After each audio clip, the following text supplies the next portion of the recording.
Hello everyone, today we're joined by a special guest, Donkey Kong 66. He's an expert in many games, but today we're going to look at Terra Mystica specifically. And just a quick question before we get started, are you the real Donkey Kong? Obviously, that's the very clear answer here. You actually taught me how to play the game. I've played roughly 15 to 20 games now and been doing quite well thanks to your guidance. So we're here today to just help me learn a little bit more. And today I wanted to tackle the early game in particular. Yeah, sounds good. We have a replay here of a game you played recently. We have 4 factions in play, the Darklings, Nomads, Witches, and Dwarves. And what I wanted to look at was sort of the auction phase, how you determine which factions are going to be worth how many victory points, which factions are going to be the strongest, because that is an area that I struggle with at the moment. Alright, so the first thing I look at when I'm determining which factions are best is obviously looking at the color wheel. You should generally favor factions that are separate from the others, that are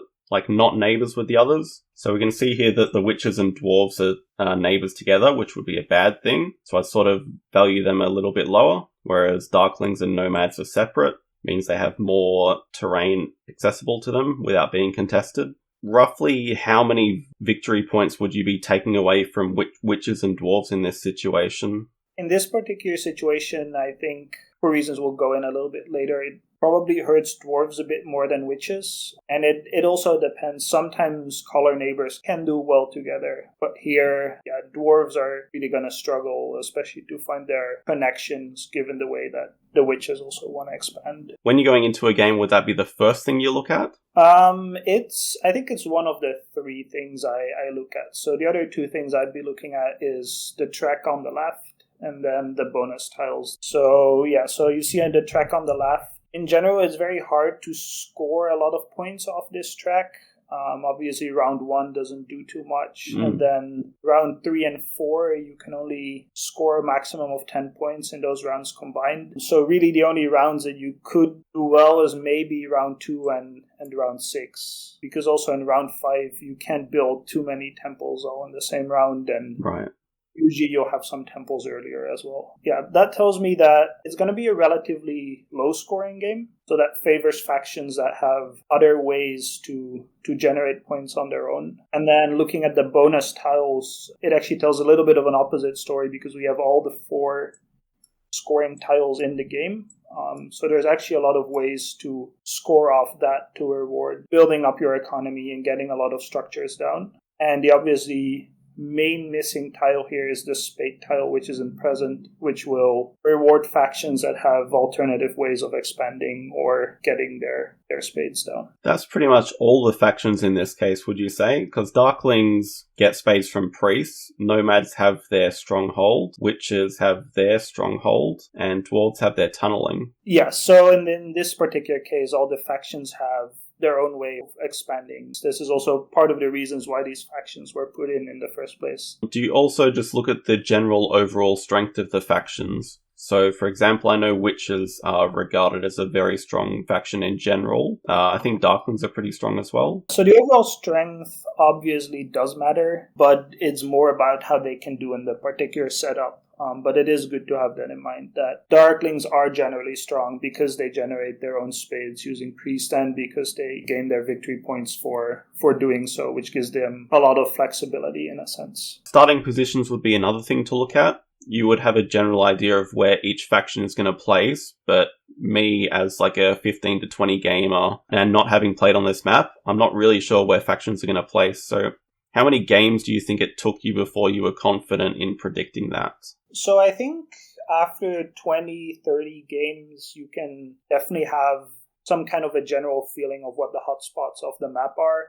Usually it will be a bit more of the more central locations. So if you look at this map, in the 2 big land masses. If I had to guess, I would say something like for darklings G5 and maybe C5, nomads F4, E7. H5 seems a bit too close. But on the other hand, it's the only other quite central place. So yeah, it does give them a good amount of options. Then because of that, witches something like F5 and D2. That kind of sucks as a location. But then dwarves are going to be G4 and something like F6. How accurate is that? So the part on the left continent is definitely correct. On the right, I would expect witches to actually move to F8 instead of D2. Okay. Without a neighbor. Well, dwarves I expect to be on E8 instead of F6. Oh, that makes sense. And given that, it's also most likely that darklings will start G8 rather than C5. Right, because darkling's going to have the last pick as well. And another reason this is good for witches is they're very likely to get the temporary shipping tile, which now in round 1 gives them access to both D2 and G9. So yeah, if you look at this setup, if you think about starting tiles, so we already said witches can have like the temp ship. Dwarves have first pick and they are very likely, or what would you take as dwarves? If I remember correctly, dwarves want a lot of workers for tunneling, so I'd be tempted by the 2 workers. It'd either be that or like 6 coins. Yeah, so the 2 workers is a decent option in many cases. The 6 coin isn't as strong, but the other option is to take a priest. They start with 2 steps on the Earth Cult, so they can send a priest to the Earth Cult, and then maybe get another priest through a power action, even send another priest to the Earth Cult temple for some Earth-related favor, and they'll be able to get 2 spades off that first spade event. Okay, that's covered most of it. Then the last thing I would look out for, well, I don't know if this is correct or not, but I just have this general idea that some factions are more suited towards area and then some are more suited towards cults. I would say witches are an area cult. Darklings are probably an area cult because they're spending their priests on spades instead of the cult track. I guess nomads and dwarves can be fairly flexible, but dwarves want to utilize their tunneling, so they're probably more area. Yeah, so I think in general that's quite true, but in this particular case, given the starting spots for dwarves, it's very hard for them to connect because they have to kind of find their way through the north with a lot of tunnels. Yep. So they can actually play a much more cult-focused games, especially because the other factions might not go into the cults as much for this particular game. So dwarves are actually pretty flexible in that sense as well. Let's get into the details then. What do you predict, or I'll do my predictions of what each faction is going to be worth going into the first round. So we said dwarves are going to struggle. I think dwarves will stay at the 40 victory points. Darklings and nomads are going to be pretty strong. Yeah, it's very hard to gauge how much of an advantage they have not having a color neighbor.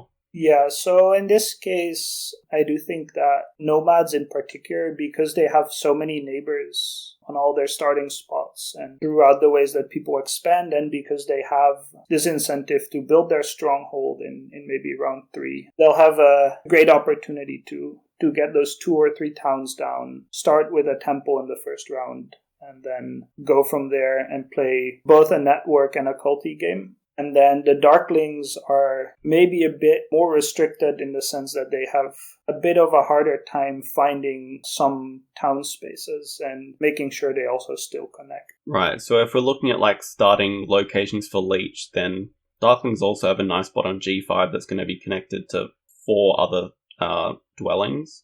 Okay, so it sounds like Nomads should be the lowest victory point, so I'd say around 25 for them. Darklings maybe 30, and then Witches maybe 30 as well? Yeah, I think Darklings are still a bit stronger than Witches because they have a bit more of a more predictable game. Witches, things can go really well, but also if somehow dwarves take away some of their hexes and they get in too much of a fight with dwarves, they are maybe a little bit more cramped for space as well, and in terms of finding their town space. So yeah, you see exactly this happen where... Well, it's not too far off. Okay, Nomads 25, Darklings 29, Witches 32, and Dwarves 40. Were you happy with Witches at 32? Yeah, I generally was happy. I still had multiple options for round 1. I could go just a temple and the 2 extra dwellings, or I could get access to either a single spade or double spade and even put down more dwellings and not even build a temple in round 1. The dwarves actually took your advice and they took the 2 workers, and they actually left the priest to nomads. Or dangerous. This is something I wanted to touch on as well. This is the start of round 1. How far are you planning your game? Like, are you planning what you're going to do in round 6 already, or do you just sort of take it 1 or 2 rounds at a time?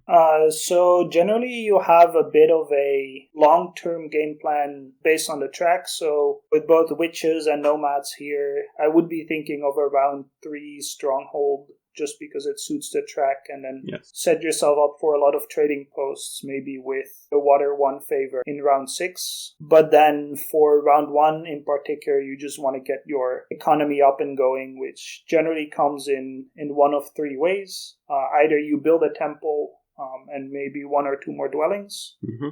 You can go build a stronghold. In the case of some factions, if your stronghold is very economical, like Witch's Stronghold, like Nomad Stronghold. And then the third opening you can go for is try to build a lot of dwellings, because the more buildings you have out on the board, the more buildings you have that produce income. So given you start with the temp shipping, you're obviously looking to have at least 4 terrain spaces. So like 1 temple, 3 dwellings? That is one option, but if you actually click through the next 1 or 2 moves, you'll actually see that because both Darklings and Nomads upgrade next to me, I have access to Double Dig, which actually allows me to put down even more dwellings in the first round. Wow. And secure that town space through the center. So yeah, in this game I'll actually forego the temple and just expand with lots of dwellings instead. That's always kind of scary to me, using up like 6 of my power straight away. But I guess if you're getting Double Dig, the compensation makes it worth it? It's definitely worth it. Don't hesitate to do it. It will give you so much more space. It will give you so many more buildings on the map that will produce income for the rest of the game. This first move here might be a priest sent to Earth by the dwarves. Wait. How did dwarves have a priest? They hard converted to a priest. Oh my god. 5 power to a priest. It didn't actually click to me that you can hard convert to a priest. That's so interesting. So you're saving yourself tempo by hard converting 5 power to a priest, but you're losing out 2 power because there's still this action available. Yeah, well, if they would take the power action, then nomads could see it coming, and they would send the priest to that 3 spot instead. Wow. That is some high-level tactics there. Yeah, so maybe we can go to the end of round 1, see what it looks like then. The dwarves did indeed get 2 cult spades, and nomads got 1. So you see that everybody kind of has their space to expand to, and now witches and nomads will probably start to set up for a round 3 stronghold, and dwarves will start to build some more dwellings, and they have 3 priests in hand, as you can see, 2 from income and 1 from the bonus tile, so they can start to focus a bit more on the cults this game. Okay, so if you could look into the future and see this position at the start of round 2 for each faction, would it change the auction at all, or this was sort of all predicted? I do think that Darklings are probably in a bit of a tougher spot because Nomads took H4, so that makes their town space around G5 a lot harder. They now need to dig H6 if they want a town there. So that's the only faction that I think is a bit in a tougher spot because of that. Okay, we're at the end of round 2 now, and I just had another quick question for you. How much do you value going first into the next round? So generally a first action to get a coins power action can be really strong, especially if the game like this one is a bit tight on coins. So it is worth maybe foregoing 1 action, maybe 1 upgrade or 1 build to get a good pass style and get the coins power action. But I definitely wouldn't pass up on 2, 3, 4 actions just to go first into the coins power action. But going first to take the coins action is something that is definitely happening a decent bit, and which is also happening right now, I would assume. Oh yeah, so you're first player. There you go. And then there's the coins. So you see that at this point, witches They have a decent number of buildings on the board and a lot of resources. The nomads, they have also 7 structures on the board and enough resources to go build that stronghold this round, and they have secured a town spot in the south. Darklings are stalling behind a bit, both in terms of number of resources and ways to expand, and then the dwarves have claimed basically Earth and Air Cult. They have some space secured, but they don't have as many resources as witches and nomads do. Who do you think is leading at the moment? So nomads have secured a lot of space for themselves uncontested and are in a good spot to make use of the track, and I think they have the Earth one scoring favor, which will give them a lot of points throughout the game. So I would say they are in definitely a strong spot that way, but in the end this will turn out to be a really close game between all 4 factions. Should we fast forward to the end then? Oh wow, you weren't lying, it was a close finish. Yeah, so as you can see, nomads, they do have their 3 towns set up for them. And then witches were able to build the center town that they set up early, and then using their stronghold flight, they were able to get to the north for a second town. Dwarves were able to do really well on the cults, winning 2 of them and then getting a further second and third place. And then the Darklings were able to ship around and find 1 town in the south. Not having a second town is what made it really tough for them. And as you can see, but even despite that, they only barely lose out to the rest.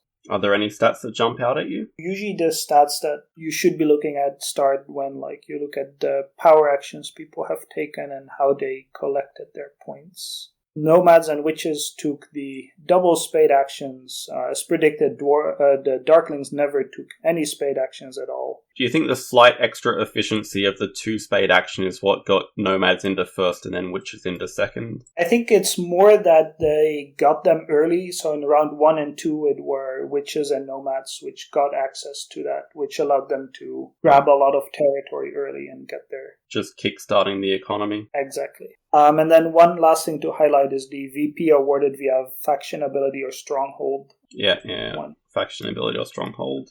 You can see that both witches, darklings, and dwarves all got their points from their own abilities, which allowed them to stay closer to the nomads in this somewhat lower scoring game.